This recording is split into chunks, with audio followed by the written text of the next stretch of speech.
नमस्कार, आज का मुद्दा में आप सभी का स्वागत है। मैं हूं आदित्य नामदेव। पहले अगर शब्दों की परिभाषा गढ़नी होती थी तो लोग साहित्यकारों के पास जाते थे, लेकिन आज के दौर में राजनेता जिस स्तर पर शब्दों की परिभाषा गढ़ रहे हैं उसे सुनकर साहित्यकारों की शब्दावली भी पानी पानी है। यूं तो उदाहरण की फहरिस्त में सियासी शब्दावली की किताबों के पन्ने पहले से ही भरे हुए हैं, लेकिन उसमें जो ताजा शब्द जुड़ा है वो राजधानी रायपुर से आया है। सोमवार को कांग्रेस के राष्ट्रीय अध्यक्ष मल्लिकार्जुन खड़गे की सभा के बाद राजनेताओं के शब्दों के बाण भस्मासुर और अछूत बनकर निशाना साध रहे हैं। चलिए पहले रिपोर्ट देख लेते हैं, फिर चर्चा को आगे बढ़ेंगे। में सत्ता से बाहर होने के बाद कांग्रेस अब विपक्ष के रूप में नई ऊर्जा के साथ मैदान संभालती नजर आ रही है। सोमवार को कांग्रेस के राष्ट्रीय अध्यक्ष मल्लिकार्जुन खड़गे और केसी वेणुगोपाल का दौरा हुआ। जनसभा में खड़गे ने मंच से बीजेपी पर सीधा हमला बोला। उन्होंने कहा कि 2024 में रायपुर से उठा सामाजिक न्याय का स्वर मोदी सरकार के घमंड को तोड़ चुका है। आज बीजेपी ऐसी हालत में है कि अपने पैरों पर खड़ी नहीं हो पा रही। रायपुर से सामाजिक न्याय का जो नारा बुलंद हुआ उसने 2024 में मोदी सरकार के अहंकार को तोड़ दिया और बीजेपी ऐसी हालात में है वो उनकी खुद की सरकार नहीं बना सके। मोदी जी सिर्फ अपने दो टांग दूसरों के लेके वो चल रहे हैं। खड़गे के बयान के बाद बीजेपी ने कांग्रेस पर पलटवार किया। रायपुर से सांसद ब्रजमोहन अग्रवाल ने कांग्रेस को अछूत बता दिया। ब्रजमोहन ने कहा कि कांग्रेस अब ऐसी पार्टी बन चुकी है जिससे बाकी दल दूरी बना रहे हैं। कांग्रेस तो अब देश में छुआछूत समाप्त हो गया है, परंतु उसके बाद भी कांग्रेस जो है बाकी पार्टियों के लिए अछूत बनी हुई है। जो लोग उनके साथ में आते हैं फिर उनको छोड़कर चले जाते हैं, तो ऐसी पार्टी का अब कोई भविष्य नहीं। बीजेपी के इस बयान पर कांग्रेस ने भी तीखा हमला बोला। कांग्रेस प्रदेश अध्यक्ष दीपक बैज ने बीजेपी को भस्मासुर करार देते हुए कहा कि जो भी दल बीजेपी के साथ गया उसका राजनीतिक अस्तित्व ही खत्म हो गया। भारतीय जनता पार्टी तो भस्मासुर है कि जो जो दल उनके साथ शामिल हुए हैं वो दल या वो पार्टी पूरी तरह से खत्म हो चुके हैं। आप उदाहरण देख लीजिए बीजेडी का क्या हालत है। आप उदाहरण देख लीजिए महाराष्ट्र में शिवसेना 2 और एनसीपी 2, कई ऐसे दल हैं। कुल मिलाकर छत्तीसगढ़ की राजनीति में अब शब्दों की तलवारें चल रही है। सवाल ये है कि क्या ये बयान जनता तक कोई संदेश पहुंचा रहे हैं या फिर राजनीति के स्तर को और नीचे ले जा रहे हैं। फिलहाल तो लोग यही कह रहे हैं, अछूत और भस्मासुर, ये कैसे सियासी सुर। दरअसल सोमवार को खड़गे का अंदाज राजधानी में काफी आक्रामक था। छत्तीसगढ़ से ज्यादा खड़गे के निशाने पर केंद्र की सरकार थी। अपने संबोधन में खड़गे ने मोदी सरकार को बैसाखी पर चलने वाली सरकार करार दे दिया। जाहिर है भाजपा को खड़गे के बोल काफी नागवार गुजरे। प्रतिक्रिया में भाजपा ने कांग्रेस को अछूत करार दे दिया। ब्रजमोहन अग्रवाल ने कहा, कांग्रेस ऐसी पार्टी है जिससे हर कोई दूरी बनाना चाहता है। इधर खड़गे की सभा को लेकर ये बातें कही जा रही कि राष्ट्रीय अध्यक्ष के छत्तीसगढ़ आने से सबसे ज्यादा अगर किसी को फायदा मिला है तो वो है दीपक बैज। दीपक बैज के एग्रेशन, रणनीति और संगठनात्मक कार्यों की खड़गे की इन हाउस मीटिंग में खूब चर्चा हुई है और कहा जा रहा है कि खड़गे ने एक तरह से हाशिए पर चल रहे बैज को अभयदान भी दे दिया है। दीपक बैज के अग्रेशन को तारीफ भी मिली, लिहाजा ब्रजमोहन अग्रवाल के बयान पर उन्होंने उसी अग्रेशन के साथ प्रतिक्रिया दी और भाजपा को भस्मासुर बता दिया। आखिरकार सियासत में ऐसे बयानों के क्या मायने हैं? ऐसे बोल के जरिए क्या राजनेता सिर्फ सुर्खियां बटोरना चाहते हैं या फिर खुद को एग्रेसिव साबित कर आला कमान की वाहवाही बटोरना चाहते हैं? चलिए चर्चा की हम शुरुआत करेंगे। उसके पहले बंसल न्यूज के कुछ सवाल हैं। क्या कुछ सवाल है? पहला सवाल, क्या छत्तीसगढ़ की राजनीति अब विकास नहीं शब्दों के जहर से चल रही है? दूसरा सवाल, क्या ये जुबानी जंग जनता के जो मुद्दे हैं उसको हाशिए पर ले जा रही है? तीसरा सवाल, क्या अछूत और भस्मासुर जैसे शब्द राजनीतिक भाषा के गिरते स्तर का सबूत हैं? ये 3 सवाल हैं। मेहमानों से तारुफ कराऊंगा। अनिल कोसत्कर साहब मेरे साथ स्टूडियो से जुड़े हैं, बहुत स्वागत करूंगा। वरिष्ठ पत्रकार हैं।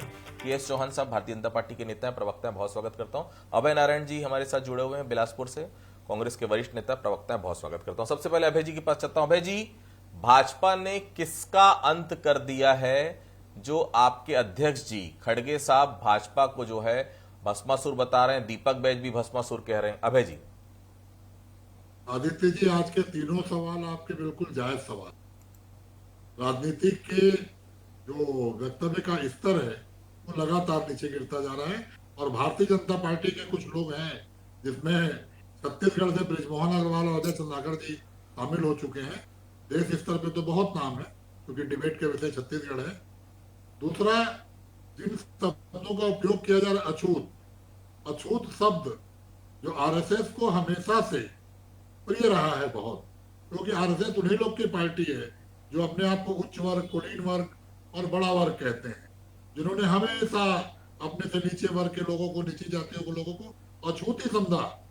वो तो हम सब बहुत आभारी हैं कि देश आजाद हुआ, अंबेडकर जी को संविधान बनाने मिला और अंबेडकर जी का संविधान बना कि आज सब एक रास्ते पे खड़े हैं, एक जगह पे खड़े हैं, एक समानता के साथ पर खड़े हैं और छुआछूत की चीजें समाप्त हो गई। अंबेडकर जी की जीवनी पढ़ लीजिए, कौन लोग उनको अछूत मानते थे? वही कुलीन वर्ग के लोग हैं जो आज आरएसएस के साथ हैं। तो ये शब्द कोई आरएसएस के लिए नया नहीं है। और जहां तक बृजमोहन जी का है, मैं वैसे व्यक्तिगत रूप से बहुत सम्मान देता हूँ, लेकिन चूंकि वो भाजपा में अछूत हो गए हैं, उनको मंत्री पद से हटा के सांसद बनाया गया, केंद्र में मंत्री नहीं बनाया गया, उनकी सुनी नहीं जा रही है, उनको चिट्ठी लिखनी पड़ रही है। तो ये व्यवहार तो उनके साथ हो रहा है कि जहां विजय वर्मा और अरुण साहु जी की चल रही हो, जहां विष्णुदेव साय जी बृजमोहन की सुन नहीं रहे हो और चिट्ठी पर भी ध्यान नहीं दे रहे हो, तो अछूत तो हैं। तो अपनी बात कहने के लिए कांग्रेस को माध्यम बनाना पड़ रहा है। ये उनकी चालाकी कहूं या उनका संदेश कहूं, वो अपने आप को अभय जी, अभय जी, अब आता हूं मैं अभय जी, आपके बघेल साहब सुनते थे क्या टीएस सिंहदेव की? आपके बघेल साहब सुनते थे क्या चरणदास महंत की? आपके बघेल साहब सुनते थे क्या साहू जी की? बताइए। टीएस सिंहदेव को तो इतना तक कहना पड़ता था कि मेरे बच्चे हैं, एक उम्र के हैं, कलेक्टर और एसपी, और मैं आता हूं और जिला छोड़कर उनको बाहर कर दिया जाता है। आपके समय क्या सब कुछ ठीक चल रहा था अभय जी? देखिए, भूपेश बघेल जी 5 साल मुख्यमंत्री रहे, सबका साथ सबका विकास और सबके साथ चले। मत भिन्नता मुद्दों पे होती थी, व्यक्तियों पे नहीं होती। टीएस सिंहदेव जी को कभी नकारा नहीं किया कांग्रेस। अच्छा, फिर भी कलेक्टर एसपी को बोल दिया जाता था कि जिले से बाहर चले जाओ, टीएस को अटेंड करने की जरूरत नहीं। आज भी सर्वमान्य नेता हैं, आज भी सर्वमान्य नेता हैं, आज भी कांग्रेस के सबसे मजबूत स्तंभ हैं और आज भी कांग्रेस के साथ खड़े हैं। सवाल बृजमोहन जी का भी हो रहा, आपने सब इसको क्या भस्मासुर। अकाली दल कहाँ है पता कर लीजिए, भारतीय जनता पार्टी के साथ थी। आप देख लीजिए कि चिराग पासवान जी को ललकारना पड़ रहा है कि मैं पूरी 243 सीटों पे लड़ूंगा, मैं विधानसभा का चुनाव लड़ूंगा, अस्तित्व बचाने की लड़ाई लड़ रहे हैं। और कितनी पार्टियों का उदाहरण दूं, एकनाथ शिंदे कहाँ गए नहीं पता, अजीत पवार कहाँ गए नहीं पता, जो कांग्रेस से 108 लोग आके भाजपा में सांसद बने वो कहाँ हैं उनका भी पता नहीं है। कांग्रेस में तो मेन स्ट्रीम पे रहा करते थे, उनकी बात सुनी जाती थी, वो राहुल जी के सामने अपनी बात कहा करते थे। यहाँ तो लोग योगी जी के सामने अपनी बात नहीं कह पा रहे हैं, तो मोदी और शाह तो बहुत दूर है, लोग विष्णुदेव साय के सामने अपनी बात नहीं कह पा रहे हैं, मोदी और शाह तो बहुत दूर है। तो भस्मासुर शब्द जो दीपक बैज जी ने आज इस्तेमाल किया है, निश्चित रूप से बहुत उचित शब्द है। जो भाजपा के छाते के नीचे गया है वो छाते में समा गया है।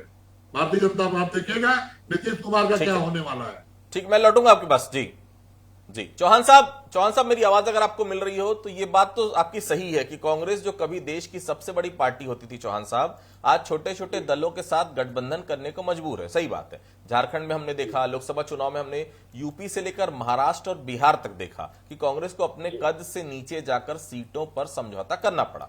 कई जगह पर समझौता नहीं भी हो पाया, वो भी हमने देखा। लेकिन कांग्रेस तो आपको भस्मासुर कह रही है चौहान साहब। भस्मासुर कौन है, ये कांग्रेस को पहले आत्मावलोकन करना चाहिए कि वो भस्मासुर का है। तब जब से युवराज जी आए हैं तब से कांग्रेस पार्टी नीचे ही गई है। आज जब से उनकी उम्र 52-53 साल हो गई है और 52-53 साल से, पिछले 52-53 साल से आप कांग्रेस का अगर ग्राफ देखेंगे तो दिन ब दिन नीचे जा रहा है। अब मैं आ जाऊं, जब से उन्होंने कमान संभाली उसके बाद से, जब से कमान संभाली, ये बहुत ज्यादा सोचने का विषय है आदित्य जी कि जब से उन्होंने कमान संभाली है और तब से कोई भी राज्य में, आप नोट कर लीजिए 2009 से राहुल गांधी आए हैं एक्टिव पॉलिटिक्स में, और 2009 से आज तक कोई भी राज्य में कांग्रेस रिपीट सरकार नहीं कर पाई। ये बहुत बड़ी बात, ये बहुत ही बड़ी बात। और उसके बाद भस्मासुर कौन है, ये आपको देख के ये आश्चर्य होगा कि जिन राज्यों में इनकी सरकार रहती थी, आज 2% की भी उनकी वोट ऑफ परसेंटेज नहीं है। ये क्यों नहीं छोटे छोटे दलों के साथ हाथ मिलाएंगे, ये क्यों नहीं कराएंगे? और उसके बाद इनको बोला भी गया था कि आप हट जाइए, आप राष्ट्रीय अध्यक्ष गांधी परिवार से मत बनने दीजिए या कांग्रेस पार्टी से मत बनने दीजिए, आपकी पार्टी ऊपर आएगी, ऊपर बहुत ही अच्छा रिजल्ट रहेगा। लेकिन नहीं, ये बोले हम ही हैं, हम ही सब कुछ है, हम ही सब कुछ है। और भस्मासुर कौन है? आज लगातार पार्टी गिरते जा रही है। जहां 2014 में इनके 9 राज्यों में सरकार रहती, आज 2-3 राज्यों में रहेगी। यहाँ पर आज 40 साल हो गए, 1984 से लेकर आज तक आप पूर्ण बहुमत में सरकार नहीं ला पाए हैं अपनी लोकसभा में। तो कौन है? तो पिछले 30 सालों में जितने लोग कांग्रेस को छोड़ के नहीं गए थे। ठीक है चौहान साहब, लौटूंगा मैं आपका जी। पिछले 3 साल में तो भस्मासुर कौन है? ठीक है, मैं लौटूंगा आपके पास जी। पुरुषोत्तम साहब, वो फिल्म का डायलॉग था बॉर्डर का, हम ही हम है तो क्या हम है, तुम ही तुम हो तो क्या तुम हो। ये राजनीति में जो शब्दावली चल रही है पुरुषोत्तम साहब, क्या लगता है इसकी क्या जरूरत है, और ऐसी बोली के पीछे आखिर मकसद क्या होता है पुरुषोत्तम साहब? नहीं, देखिए आदित्य, आपका सवाल जायज़ है। ऐसे शब्दों का राजनीति में क्या, समाज में भी कोई जब उसको महत्व नहीं मिलता तो ऐसे शब्दों से बचना चाहिए। कम से कम छत्तीसगढ़ की राजनीति जो अपनी शुचिता के लिए, अपने जो है अपनी श्रेष्ठता के लिए है, सारे देश में विधानसभा की कार्रवाई जो है वो जानी जाती, पहचानी जाती है। यहाँ के नेताओं की जो भाषा है उसको लोग उदाहरण के रूप देते हैं, और वहाँ अगर इस तरह से स्तर गिरता रहेगा, भाषा का, शब्दों का चयन इस तरह से नीचे जाता रहेगा, तो ये राजनीति, छत्तीसगढ़ की राजनीति के लिए शुभ संकेत नहीं है। फिर दूसरे, मैं किसी प्रदेश का नाम नहीं लूंगा, लेकिन दूसरे प्रदेशों से फिर हमारी तुलना क्यों नहीं होगी? तो ये शब्द जो है कभी भी कहीं भी मर्यादा के अनुकूल नहीं है। आप अछूत कह रहे हैं, फिर आप उन्होंने अछूत कहा तो बृजमोहन ने तो कह भी दिया कि छुआछूत देश से समाप्त हो चुका है, लेकिन अभय नारायण उनको कह रहे हैं कि बृजमोहन खुद अछूत है इसलिए उनको पार्टी में कोई नहीं सुनता। तो ये कोई भाषा नहीं होती। भस्मासुर शब्द, भस्मासुर कह रहे हैं, भस्मासुर किसको कह रहे हैं? भाजपा कर। ठीक है, भाजपा अगर भस्मासुर है तो उसने, उनके साथ आने वाले सारे दल जो है वो खत्म हो गए। लेकिन कांग्रेस कहाँ खड़ी है? कांग्रेस ने तो जिस दल से समझौता किया वो दल बढ़ गया, ये खत्म हो गए। चाहे सपा हो, चाहे बसपा हो, चाहे आरजेडी हो, चाहे आप टीएमसी से भी कह दीजिए या लेफ्ट से भी जो है समझौता होता रहा इनका, तो वो सब दल तो आज भी बने हुए हैं। कांग्रेस कहाँ चलेगी? कांग्रेस एनसीपी से भी जुड़ी, कांग्रेस शिवसेना से भी जुड़ी। तो देखिए, खुद ही को आत्मविलोकन करना पड़ेगा। भस्मासुर शब्द कोई अच्छा शब्द नहीं है। और अब हमारे अपन धर्म में भी देखते हैं तो उसने तो जो है भगवान शंकर को ही तंग कर डाला था। तो ऐसे शब्दों से बचना चाहिए। कम से कम छत्तीसगढ़ की राजनीति के लिए ये शुभ संकेत नहीं है। यहाँ अच्छे शब्दों का इस्तेमाल होना चाहिए, अच्छी भाषा का इस्तेमाल होना चाहिए, और सारे देश में छत्तीसगढ़ की राजनीति एक मिसाल बने तो इसमें क्या बुराई है। लेकिन इस तरह की शब्द जो लगातार जो देखने में आ रहे हैं, जैसे अभी कुछ दिन पहले नक्सलियों को दामाद कह दिया, तो ये कोई किसी ने कह दिया कि टाटा अंबानी या अडानी अंबानी मोदी जी के दामाद है, तो ये कहीं से भी मैं नहीं समझता कि समाज इसको मान्यता देता होगा। लेकिन हाँ, एक जो आपका जो प्रश्न है कि ऐसा क्यों कहते हैं, तो शायद लाइमलाइट में आने के लिए या भीड़ खींचने के लिए या सेंटर ऑफ अट्रैक्शन बनने के लिए इस तरह की भाषा का इस्तेमाल करते हैं, लेकिन वो पॉजिटिव वे में नहीं है, वो नेगेटिव वे में ही जाता है। अभय जी, खड़गे जी की सभा में खड़गे जी बोल रहे हैं कि सबसे ज्यादा कोई ताकतवर हुआ है तो दीपक बैज हुए हैं। अध्यक्ष जी और ने क्या क्या टिप दिए हैं? कुछ टिप देके गए कांग्रेस पार्टी को? कुछ अंदर खाने की बात हुई है क्या, या मान लिया जाए अभय जी कि अब बैज जी फिलहाल बैटिंग करते रहेंगे? अभय जी प्रदेश कांग्रेस के सम्मानीय अध्यक्ष हैं और राष्ट्रीय अध्यक्ष के रूप में खड़गे जी ने उनके जनता के मुद्दे उठाने के लिए, इस 18 महीने की सरकार के खिलाफ जो आक्रोश है उसको लेकर आंदोलन करने के लिए और संगठन को रिचार्ज करने के लिए उन्होंने उनकी तारीफ की, और वो तारीफ के काबिल हैं। प्रदेश कांग्रेस अध्यक्ष के रूप में एक नौजवान व्यक्ति, बस्तर के एक आदिवासी नौजवान जो सांसद भी रहा, विधायक भी रहा, जिसको राजनीति का अनुभव कम हो सकता है लेकिन जनता के मुद्दों का अनुभव बहुत ज्यादा है, उनके संघर्ष को अगर कोई उनके पक्ष में बात करता है या उनके लिए बोलता है तो उसके वो हकदार है। रही बात अभी आपका एक प्रश्न था अभय जी, कि जनता के अभय जी, सियासी जो अभय जी, जनता अभय जी, अभी बीच में एक बैठक हुई थी, आप उस बैठक के गवाह हैं, पुसत्कर साहब भी बैठे हुए हैं, मैं अगर गलत हूंगा तो करेक्ट करेंगे मुझे। उस बैठक में भूपेश बघेल जी ने पिन आउट करके बोला, चरणदास महंत और दीपक बैज सरकार और सीएम के खिलाफ जितना एग्रेसिवली बोलना चाहिए वो बोलने से बचते हैं। भूपेश बघेल जी को दिख रहा है कि दीपक बैज बचते हैं, खड़गे जी को लग रहा है कि दीपक बैज बहुत एग्रेसिव है। दोनों तो सही नहीं हो सकते ना, कौन गलत है इसमें अभय जी? देखिए आदित्य जी, आप पत्रकार हैं, आप पत्रकारिता के दृष्टिकोण से सोच रहे हैं, हम लोग कांग्रेस के प्रवक्ता हैं और कांग्रेस के पदाधिकारी उस दृष्टिकोण से सोच रहे हैं। भूपेश बघेल जी ने नाम नहीं लिया, दीपक बैज जी का भी नाम नहीं लिया और महंत जी का भी नाम नहीं लिया, लेकिन अंदर खाने से जो बात बाहर आई, किसके थ्रू आई, किस सूत्र के थ्रू आती है पता नहीं, या भारतीय जनता पार्टी के आईटी सेल के थ्रू आती होगी, उसने ये बात इनके नाम की आई। उन्होंने कहा कि हमें चेहरे पे अटैक करना चाहिए। भारतीय जनता पार्टी ने चेहरा बनाया विष्णुदेव साय को, आदिवासी, योग्य, सुयोग्य, सुशासन, तमाम तरह की उपमा उनको दी गई, और आज आदिवासी मुख्यमंत्री होते हुए अगर आदिवासियों की जंगल जमीन छीनी जा रही है, जंगल काटे जा रहे हैं, हसदो और तमनार काटे जा रहे हैं, तो हमला होना चाहिए चेहरे पे।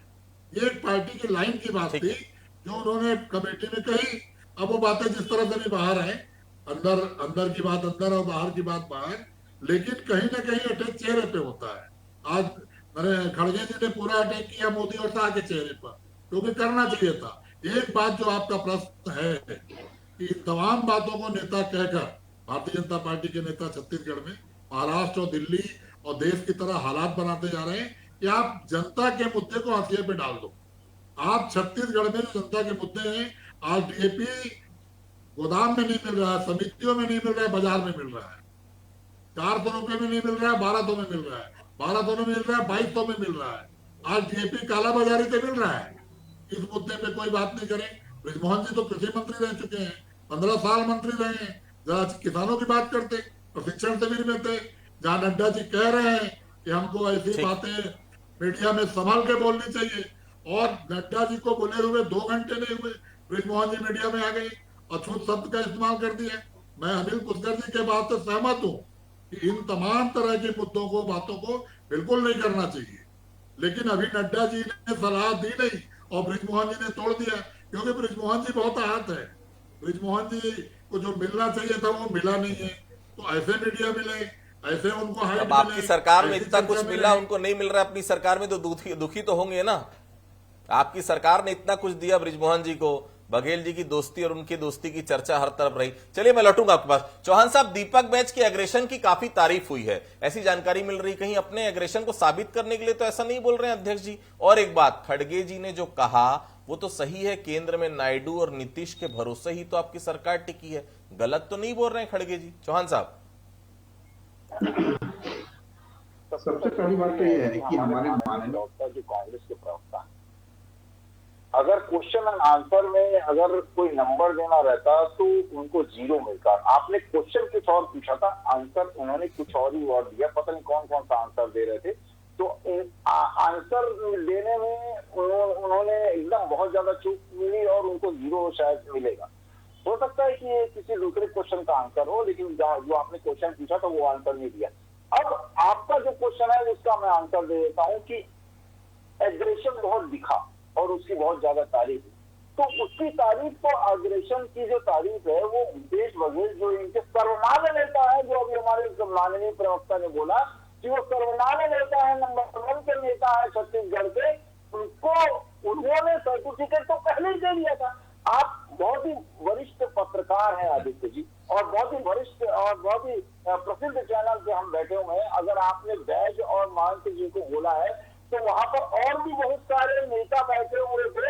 भूपेश बघेल ने महंत और बैज पर किया, वहां पर 3 स्टेज में बैठे हुए थे, उनको किया बिना उसको नहीं किया। तो ये कांग्रेस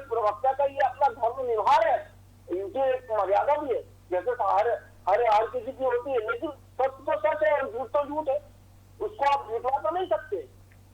अगर उन्होंने बोला है तो मतलब बोला, आप ये और उसका सर्टिफिकेट पहले ही दे चुके हैं, और दीपक बैच क्यों नहीं बोलेंगे?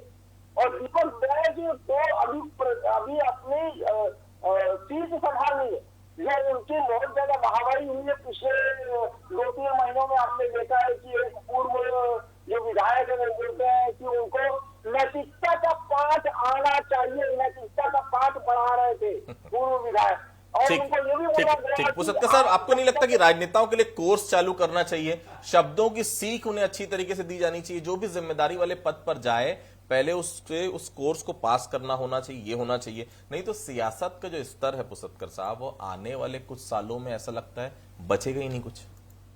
जो प्रशिक्षण शिविर है उसमें एक तो कम से कम एक पीरियड इसका होना चाहिए।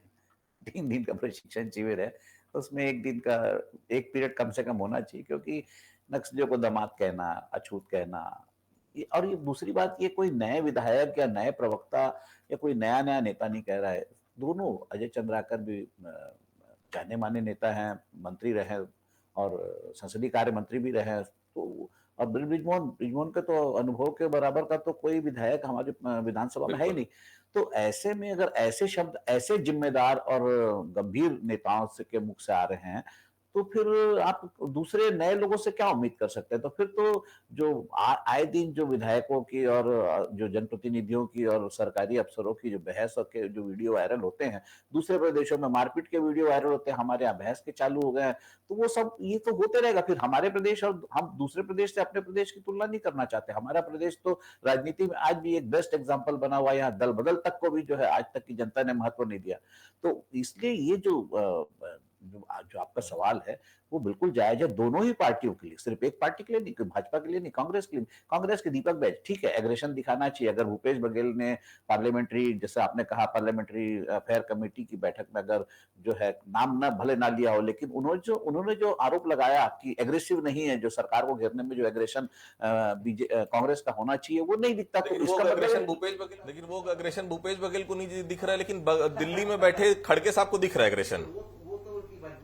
अभी इलेक्शन है नहीं, इसलिए चेंज करना नहीं है। और हो सकता है कि कहीं ना कहीं जो क्लैश है, इन हाउस क्लैश है कांग्रेस का, दिखता जरूर है और उसको एक्सेप्ट नहीं करते, लेकिन उसको न्यूट्रलाइज करने के लिए भी उन्होंने दीपक बैच को एक चांस दिया। और दीपक बैच ठीक है, युवा है, लेकिन युवा होने के कारण या भूपेश बघेल के आरोप को नकारने के लिए अगर वो भस्मासुर जैसे शब्द को इस्तेमाल करते हो, सोचते ये में एग्रेशन है, तो इसको एग्रेशन जनता नहीं मानेगी। इसको तो ये कोई कहीं से भी इसको जो है आप जो है सज्जनता या राजनीतिक सद्भाव की भाषा नहीं मान सकते। अबे जी, भारतीय जनता पार्टी प्रशिक्षण शिविर कर रही है मेन पार्ट में, कम से कम सांसदों विधायकों को संसदीय ज्ञान बता रही है, कैसे बात करना चाहिए, किन मुद्दों पर लड़ना चाहिए, किन मुद्दों पर कैसे जनता के बीच जाना चाहिए। आपके यहाँ ऐसा कोई प्रशिक्षण कार्यक्रम नहीं होता? ऐसा नहीं लगता जरूरत है कांग्रेस पार्टी को भी? भारतीय जनता पार्टी में लोकतंत्र है नहीं, तो भारतीय जनता पार्टी जो आरएसएस का डर रहा है कि बुला लो, एक आदमी बोलेगा और 90 लोग बैठ के सुनेंगे, उस डरने पे आज भी काम कर रही है। और ये प्रशिक्षण शिविर के बहाने जो संतुलन चल रहा है राष्ट्रीय अध्यक्ष में, यहाँ से छत्तीसगढ़ से किसका नाम जाएगा और किसके पक्ष में वोट डालना है, ये सब जो पर्दे के पीछे स्टोरी चल रही है, जिसको आप लोग को निकालना है। आप कांग्रेस के अंदर खाने की बातें निकाल के ले आ रहे हैं आदित्य जी, जरा मैन पार्ट के भी अंदर की बातें लाइए कि 3 दिन वहां क्या हो रहा है, तो निश्चित रूप से बहुत कुछ जनता जान जाएगी। आपके पास तो कैमरा है, वहां माइक है, बिल्कुल बोल सकते हैं आप। क्या हुआ आप ही बता दीजिए, कुछ चौहान साहब को शायद नहीं पता होगा क्या चल रहा है अंदर मैन पार्ट में। नहीं, जो मीडिया कहे वो जनता देखती है, तो हम तो निवेदन करेंगे कि अंदर खाने की बात वहां से भी आप लाइए। नहीं, आपकी बात हम लोग बहुत ध्यान से सुनते हैं जी, बिल्कुल आपने जो बोल दिया बिल्कुल पत्थर की लकीर। आप बता दीजिए चौहान साहब को। प्रशिक्षण शिविर इसलिए भी आवश्यक था कि इनके मंत्रियों को नहीं पता कि मंत्री पद क्या होता है, इनके विधायकों को नहीं पता कि विधायक पद क्या होता है, स्कूटी वाले विधायक, मोबाइल वाले विधायक, रेत वाले विधायक, कमीशन वाले विधायक, ये जो कई प्रकार के विधायकों की जो उपमा आ गई थी और जो अंदर खाने की बात दिल्ली पहुंच रही थी लगातार, सरकार तो दिल्ली से चल रही है। खड़गे जी का बड़ा आरोप था जिसका जवाब आना चाहिए। अभी जी एक मिनट में चौहान साहब को भी देता हूं। चौहान साहब कुछ कहना चाहेंगे इस विषय पर? जी चौहान साहब को क्लोज करना है मुझे। जी। अभी आपने प्रशिक्षण शिविर की बात की थी, प्रशिक्षण शिविर आप क्यों नहीं लेते? तो ये प्रशिक्षण शिविर किससे लेंगे? वो उनसे लेंगे खड़गे जी से, जो खड़गे जी खुद बोल के गए हैं कि अमित शाह इतनी बार क्यों आते हैं, क्या उनका घर है कि ससुराल है? ये एक राष्ट्रीय अध्यक्ष को ये शोभा देता है कि अपने गृह मंत्री के बारे में इस तरह की बातें बोले? ये गलत बात। और ऐसे लोग आएंगे प्रशिक्षण शिविर में। तो मैं ये बोलना चाहता हूं आदित्य जी, 100 बात की एक बात, कि जनता को आप क्या बोल रहे हो इससे कोई लेना देना नहीं। ठीक है, जनता को इससे लेना देना है कि आप क्या कर रहे हो। निश्चित तौर पर देखिए, कहा जाता है, सबसे पहले शुरू से ही कहा जाता है कि जब भी आप कोई शब्द बोले ये सोचकर बोलें कि वो शब्द अगर आपके लिए कहे जाएं तो आपके कानों को कैसा लगेगा। मतलब बहुत साफ है, उन शब्दों का प्रयोग बिल्कुल ना करें जो आपको ऐसा लगता है आप वो शब्द सुन ना पाए। तो फिलहाल राजनीति में सुचिता की कमी है। निश्चित तौर पर राजनेताओं को सोचना चाहिए बोलने से पहले, क्योंकि बहुत सारे ऐसे लोग हैं जो उनका अनुसरण करते हैं। आप सभी हमारे साथ जुड़े, आप सभी लोगों का बहुत बहुत धन्यवाद। आज का मुद्दा में फिलहाल इतना ही। बाकी खबरों के लिए आप लगातार बने रहिए बंसल न्यूज के साथ। नमस्कार।